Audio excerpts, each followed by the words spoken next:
ఎన్నో కూడా ఎంతో రకాలు కూడా కష్టపడుతున్న జిల్లాలో ఆర్డిటి సంస్థ అనేది కూడా దాదాపుగా 55-56 సంవత్సరాల నుంచి కూడా అనేక రకాల కూడా భూగర్భ జలాలు పెంపొందించుకోవడానికి కానీ మరీ ముఖ్యంగా హరిజనులు గిరిజనులు బడుగు బలహీన వర్గాల వారిని అన్ని రకాల కూడా ఆ కుటుంబాలను కూడా ముందుకు తీసే దాంట్లో కార్యక్రమాలు కూడా చేపట్టి 55-56 సంవత్సరాలు.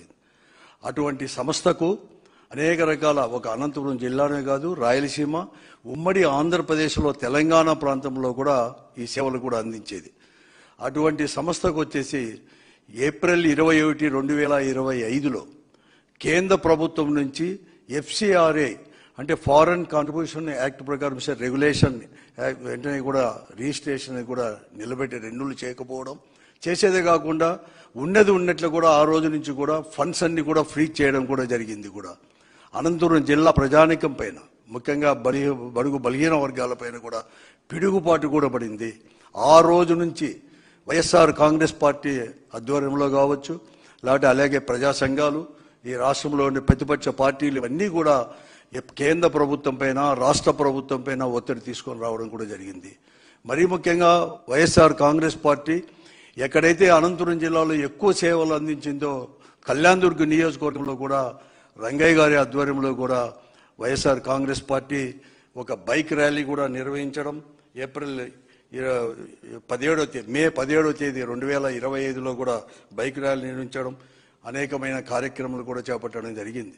ఇదే కాకుండా బైక్ ర్యాలీనే కాకుండా ఒక పాదయాత్ర కూడా, అంటే ఏదైతే 1969లో ఎక్కడైతే కార్యక్రమంలో ఫెర్రర్ గారు ఎక్కడైతే ప్రారంభించారో బెలుగుప్ప మండలం గొంచి తండాలో ప్రారంభించారో అక్కడ నుంచి కూడా వైఎస్ఆర్ కాంగ్రెస్ పార్టీ దాదాపుగా 19 రోజులు కూడా పాదయాత్ర కూడా చేసేసి ఈ ప్రభుత్వ కేంద్ర రాష్ట్ర ప్రభుత్వాల ఒత్తిడి తీసుకొని రావడానికి, మరీ ముఖ్యంగా పాదయాత్ర ప్రారంభంలో కూడా అధికారంలో ఉండే తెలుగుదేశం పార్టీ అక్కడ ఉండే శాసనసభ్యుడు వాళ్ళందరూ కూడా యొక్క సూచనల మేరకు వారి యొక్క ఒత్తిడి మేరకు కూడా పోలీసు వారు అనేది కూడా పాదయాత్ర చేయకూడదని చెప్పేసి ఆ రోజు పాదయాత్ర ప్రారంభించిన రోజు అందరినీ కూడా నిర్బంధించడం, ముందుకు పోకుండా దాంట్లో కూడా పోలీసు వారిని కూడా వారి యొక్క వలయాన్ని కూడా ఛేదించి వైఎస్ఆర్ కాంగ్రెస్ పార్టీ నిర్విరామంగా కూడా 16 రోజులు కూడా పాదయాత్ర కూడా చేసి పెద్ద బహిరంగ సభతో కూడా ఆ రోజు ముగిస్తుంది.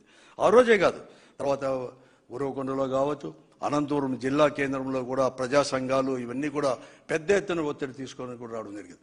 కానీ చాలా బాధాకరం ఏమంటే మేము ప్రజాస్వామ్య పద్ధతిలో వైఎస్ఆర్ కాంగ్రెస్ పార్టీ కానీ ప్రతిపక్ష పార్టీలు కావచ్చు, ప్రజా సంఘాలు కూడా నిరసన కార్యక్రమాలు కానీ ర్యాలీలు కానీ లేకపోతే రిలే నిరాదీక్షలు చేస్తాన్నా, తర్వాత బైక్ ర్యాలీ చేస్తాన్నా, పాదయాత్రలు చేస్తాన్నా కూడా ఎక్కడ కానీ ఒక మీటింగ్ కూడా జరుపుకోకుండా అక్కడ ఉండే శాసనసభ్యులు కానీ లేకుంటే ఈ ప్రభుత్వం కూడా రాష్ట్ర ప్రభుత్వం కూడా పాదయాత్రలని కూడా ముందుకు పోకోకుండా కూడా చేసింది. చేయడానికి అనేకమైన ప్రయత్నాలు కూడా చేసింది. కానీ ఆ ప్రయత్నాలన్నీ కూడా ప్రజలు అనేది కూడా దాన్ని నిర్వహణ కూడా అవన్నీ కూడా చేయడం జరిగింది. ప్రజల యొక్క ఒత్తిడి వల్లనే వైఎస్ఆర్ కాంగ్రెస్ పార్టీ చేసిన పోరాటాల వల్లనే ఈరోజు కేంద్ర ప్రభుత్వం కూడా దిగి వచ్చి ఈరోజు FCRA అనేది కూడా రెన్యూల్ చేస్తూ కూడా నిన్న కూడా నిర్ణయం కూడా తీసుకొని సేవలు అనేది కూడా యథాతథంగా కూడా కొనసాగించాలని చెప్పేసి ఒక ఆర్డర్ కూడా ఇవ్వడం కూడా జరిగింది ఈరోజు. కానీ ఈరోజు అందరినీ ఒకటే చెప్తున్నాము, ప్రజాస్వామ్య పద్ధతిలో చేసేదానికి ప్రతి ఒక్కదానికి కూడా అక్కడ మంచి కార్యక్రమాలు కూడా ఆ జిల్లాకు సంబంధించిన కార్యక్రమాలు కూడా, ఎందుకంటే అక్కడ ఆర్డిటి సంస్థ అనేది కూడా ప్రభుత్వానికి ధీటగా ఒక ప్యారలల్ సంస్థ కూడా అక్కడ సేవలు అందించేది, అనేక రకాలు కూడా తీసుకుని అటువంటి సంస్థ కూడా కావాలని చెప్పేసి ప్రజల తరపున కూడా మేము అనేది కూడా ఇవన్నీ ఈ నిరసన కార్యక్రమాలు కానీ ఒత్తిడి కార్యక్రమాలు కూడా చేస్తా అంటే ఈరోజు ఈ రాష్ట్ర ప్రభుత్వం అనేక రకాల కూడా అడ్డంకులు కూడా తీసుకొని కూడా వచ్చేసింది. ఈరోజు కూడా వచ్చేసింది ప్రతి మంచి కార్యక్రమం కూడా. ఈరోజు కూడా నేను చెప్తున్నా, ఏదేమైనా కానీ చివరికి అనేది కూడా తీసుకొచ్చిన దానికి కేంద్ర ప్రభుత్వానికి ఈ నిర్ణయం ఒక మంచి నిర్ణయం తీసుకున్న దానికి పడిన కేంద్ర ప్రభుత్వానికి ధన్యవాదాలు కూడా వైఎస్ఆర్ కాంగ్రెస్ పార్టీ తరఫున కూడా చేస్తున్నాను. ఇదే కాదు, మొట్టమొదటి నుంచి కూడా మన మాజీ ముఖ్యమంత్రి జగన్మోహన్ రెడ్డి గారికి కూడా ఏ పరిస్థితుల్లో కానీ వైఎస్ఆర్ కాంగ్రెస్ పార్టీ మీరు అనేకమైన కార్యక్రమాలు తీసుకొని ఈ ప్రభుత్వం పైన ఒత్తిడి తీసుకొని రావడం అని చెప్పి మొట్టమొదటి నుంచి కూడా మాకు అక్కడ అనంతపురం జిల్లాలో కూడా సూచనలు కూడా చేస్తున్నాడు. ఆ సూచనల ప్రకారమే మేమందరూ కూడా అక్కడ కూడా ఈ కార్యక్రమాలు అన్నీ కూడా చేశాం. అనేక రకాలు కూడా చేయడం జరిగింది. ముఖ్యంగా కళ్యాణదుర్గ నియోజకవర్గంలో రంగయ్య గారి ఆధ్వర్యంలో కూడా ఈ కార్యక్రమాలు చేశాం. అలాగే జిల్లా కేంద్రంలో అన్ని కూడా చేసేసి ఈ రోజు కూడా తీసుకొని రావడం కూడా జరిగింది.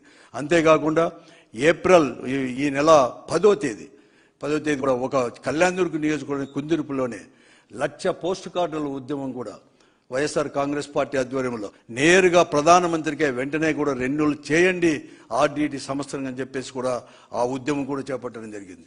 ఏదైతే ప్రారంభం చేశామో అదే రోజుల్లోనే మేము వైఎస్ఆర్ కాంగ్రెస్ పార్టీ ఒక పిలుపు అనేది కూడా ఇవ్వడం జరిగింది. ఈ పార్లమెంటు సమావేశాలు ముగిసే లోపల, అంటే ఈ ఏప్రిల్ 3వ తేదీ పార్లమెంటు సమావేశాలు ముగుస్తున్నాయి కాబట్టి ఆ ముగిసే లోపల ఈ ఎఫ్సిఆర్ఏని పునరుద్ధరించకపోతే అనంతపురం జిల్లాలో పరిపాలన కూడా స్తంభింపజేస్తాము, ప్రభుత్వం యొక్క పరిపాలన స్తంభింపజేస్తాము అని చెప్పేసి అందరినీ కలుపుకొని స్తంభింపజేస్తామని కూడా ఒక పిలుపు కూడా ఇవ్వడం జరిగింది.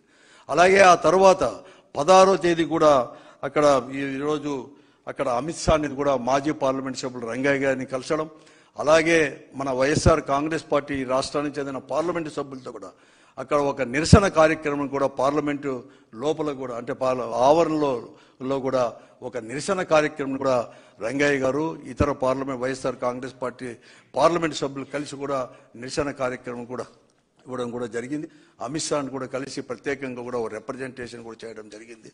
ఈ రోజు వచ్చిన దానికి కూడా సంతోషాన్ని కూడా వ్యక్తపరుస్తూ నేను చెప్తున్నాను కేంద్ర ప్రభుత్వాన్ని కూడా ఇటువంటి ప్రజలకు సేవ చేసే కార్యక్రమంలో కడకు వారు అటువంటి 55 సంవత్సరాలు చేసిన కార్యక్రమంలో ఆస్తులు కూడా, ఎందుకంటే వారు హెల్త్ విషయంలో కానీ ముఖ్యంగా బత్తలపల్లి, కనేకల్లు, ఇక్కడ ఉండే కళ్యాణదుర్గం ఉండే హాస్పిటల్ని మెయింటైన్ చేయడానికి ఆస్తులు కూడా అమ్మడానికి కూడా సిద్ధమైపోయిన ఆర్డీటీ సంస్థను కూడా అటువంటి పరిస్థితి భవిష్యత్తులో చిన్న కారణాలతో తేవద్దని చెప్పేసి కూడా ఈ ప్రభుత్వాలను కూడా హెచ్చరిస్తున్నాం వైఎస్ఆర్ కాంగ్రెస్ పార్టీ.